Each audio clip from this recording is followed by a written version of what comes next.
Friends, welcome to my channel Uttara Karnataka recipe. ನೋಡಕತ್ತಂತ ಎಲ್ಲ ನನ್ನ ಅಕ್ಕ ತಂಗಿಯರಿಗೂ ನಿಮ್ಮ ಮನೆ ಮಗಳಾದ ಲಕ್ಷ್ಮಿ ಆರ್ ಮಾಡುವ ನಮಸ್ಕಾರಗಳು. ಫ್ರೆಂಡ್ಸ್, ಇವತ್ತಿನ ರೆಸಿಪಿ ಏನು ತೊಗೊಂಬಂದಿನಿ ಅಂದ್ರೆ ನಮ್ಮ ಉತ್ತರ ಕರ್ನಾಟಕ ಸ್ಪೆಷಲ್ ಶೇಂಗಾ ಚಟ್ನಿ ಹೇಗೆ ಮಾಡೋದಂತ ಹೇಳ್ಕೊಡ್ತೀನಿ, ನೋಡ್ಕೊಂಬನ್ನಿ.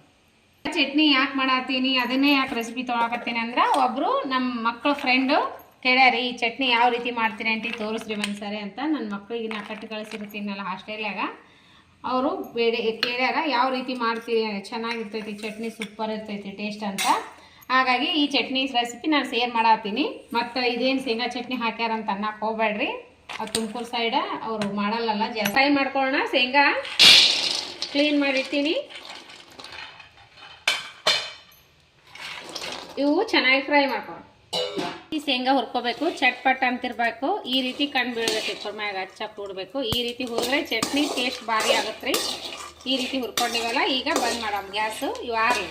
ಈಗ ನೋಡ್ರಿ ಶೇಂಗಾ ಹುರಿದೀನಿ, ಈ ರೀತಿ ಹುರ್ಕೋಬೇಕು ನೋಡ್ರಿ, ಅಂದ್ರೆ ಶೇಂಗಾ ಚಟ್ನಿ ಮಸ್ತ್ ಆಗುತ್ತೆ. ಈಗ ಏನು ಮಾಡೋಣ ಅಂದ್ರೆ ಈ ಶೇಂಗಾ ಚಟ್ನಿ ಪುಡಿ ಈಗ ಮಾಡೋಣ. ಈಗ ತೊಗೊಂಡಿನಿ, ಇಷ್ಟಿಷ್ಟು ಹಾಕಿ ಒಂದು ಗಡ್ಡೆ ಬೆಳ್ಳುಳ್ಳಿ ಸುಲಿದಿಟ್ಕೊಂಡಿನಲ್ಲ, ಸ್ವಲ್ಪ ಜೀರಿಗೆ ಹಾಕ್ಬೇಕು, ಇಷ್ಟು ಹಾಕೋಬೇಕು ಜೀರಿಗೆ, ಆಮೇಲೆ ಬೆಳ್ಳುಳ್ಳಿ, ಆಮೇಲೆ ರೆಡ್ ಖಾರ. ನೀವು ಖಾರ ಎಷ್ಟು ಸಿಗ್ತೀರಿ ನೋಡ್ಬಿಟ್ಟು ಹಾಕೋಬೇಕು. ಉಪ್ಪು ಹಾಕೀನಿ, ಇಷ್ಟು ಖಾರ ಹಾಕೋರಿ, ಇಷ್ಟು ಹಾಕೋತೀನಿ ನಾನು. ದಪ್ಪನೇ ಹಾಕೋತೀನಿ ಚಟ್ನಿಗೆಲ್ಲ. ಚಟ್ನಿ ಮಾತ್ರ ಮಸ್ತ್ ಆಗುತ್ತೆ. ಇವಾಗ ಕರಿಬೇವು, ಸ್ವಲ್ಪ ಕರಿಬೇವು ಕಡಾಯಿದಾಗ ಬೆಚ್ಚಗೆ ಮಾಡೀನಿ ಶೇಂಗಾ ಹುರಿದ ತಕ್ಷಣ. ಈಗ ಆನ್ ಆಫ್ ಮಾಡಿಬಿಡ. ಈಗ ನೋಡ್ರಿ ಈ ರೀತಿ ರೆಡಿ ಆಗಿದೆ ನೋಡ್ರಿ, ಯಾವ ರೀತಿ ಬಂದ ಶೇಂಗಾ ಚಟ್ನಿ. ಹಿಂಗೆ ಕಾಳು ಇರಬೇಕು, ಮಸ್ತ್ ಆಗ್ಯದ. ಒಳ್ಳ ಕುಟ್ಟಿ ಥರನೇ ಗಮ್ ಅಂತ ಸ್ಮೆಲ್ ಬರತ್ತದ.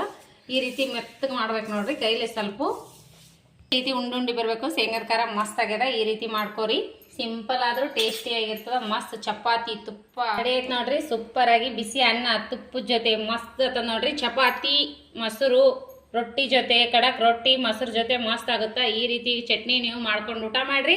ಇಷ್ಟ ಆಗಿತ್ತಂದ್ರೆ ಲೈಕ್ ಮಾಡಿರಿ, ಶೇರ್ ಮಾಡಿರಿ, ಸಬ್ಸ್ಕ್ರೈಬ್ ಆಗ್ರಿ. ಇನ್ನು ಯಾರೆಲ್ಲ ಸಬ್ಸ್ಕ್ರೈಬ್ ಆಗಿಲ್ಲ ಪಕ್ಕದಲ್ಲಿರೋ ಬೆಲ್ ಬಟನ್ ಪ್ರೆಸ್ ಮಾಡಿ. ನಾ ಹಾಕುವಂಥ ಚಟ್ನಿ ರೆಸಿಪಿ ಇಷ್ಟ ಆಗಿತ್ತಂದ್ರೆ ನಿಮ್ಮ ಅನಿಸಿಕೆ ಅಭಿಪ್ರಾಯಗಳು. ನಮ್ಮ ಉತ್ತರ ಕರ್ನಾಟಕ ಚಟ್ನಿ ಅಂತೂ ಸೂಪರ್ ಆಗಿರ್ತದೆ ನೋಡ್ರಿ. ಕಡಕ್ ರೊಟ್ಟಿ ಮೊಸರು ಜೊತೆ ಮಸ್ತ್ ಆಗುತ್ತೆ. ಈ ರೀತಿ ಮಾಡ್ಕೊಂಡು ಊಟ ಮಾಡ್ರಿ. ಬಿಸಿ ಅನ್ನ ತುಪ್ಪ ಈ ತೀರ ಚಟ್ನಿ ಮಾಡ್ಕೊಂಡು ತಿಂದ್ರೆ ಮಸ್ತ್ ಆಗತ್ರಿ. ಒಬ್ರು ನಮ್ಮ ಮಗನ ಫ್ರೆಂಡ್ ಕೇಳಿದ್ನಂತ ಈ ಚಟ್ನಿ ಶೇರ್ ಮಾಡೀನಿ. ಮತ್ತು ಇದೇನು ಹಾಕ್ಯಾರಂತ ಅನ್ನಕ್ಕೆ ಹೋಗ್ಬೇಡ್ರಿ. ನಮ್ಮ ಮಗನ ಫ್ರೆಂಡ್ ಕೇಳ್ಯಾನ, ಚಟ್ನಿ ಟೇಸ್ಟ್ ಮಾಡಿ ನೋಡ್ಯಾನಲ್ಲ ನಾವು ಹಾಸ್ಟೆಲ್ಗೆ ಹೋಯ್ದಾಗ, ಅವ್ನಿಗೆ ಇಷ್ಟ ಆಗಿರ್ತೈತ್ರ, ಅದಕ್ಕೆ ಇದು ರೆಸಿಪಿ ಹಾಕೋದನ್ನ ಹಾಕಿನಿ. ಅವ್ನಿಗೆ ಇಷ್ಟ ಆಗಿದ್ದ ಸಂಬಂಧ ಈ ರೆಸಿಪಿ ಹಾಕಿನಿ. ನಿಮಗೆ ಎಲ್ಲ ಇಷ್ಟ ಆಗಿತ್ತು ಅಂದ್ರೆ ಲೈಕ್ ಮಾಡಿರಿ, ಶೇರ್ ಮಾಡಿರಿ, ಸಬ್ಸ್ಕ್ರೈಬ್ ಆಗ್ರಿ. ಮತ್ತೆ ಮುಂದಿನ ರೆಸಿಪಿಯಲ್ಲಿ ಸಿಗೋಣ ಫ್ರೆಂಡ್ಸ್. ಯಾರೆಲ್ಲ ನನ್ನ ರೆಸಿಪಿ ಬಿಡಿಯೋ ಟೈಮ್ ತೊಗೊಂಡು ನೋಡಾತ್ತೀರಿ ಅವರಿಗೆಲ್ಲ ತುಂಬ ಹೃದಯದ ಧನ್ಯವಾದಗಳು ಫ್ರೆಂಡ್ಸ್. ಮತ್ತೆ ಮುಂದಿನ ರೆಸಿಪಿಯಲ್ಲಿ ಸಿಗೋಣ. ನಮಸ್ಕಾರ, ಬಾಯ್.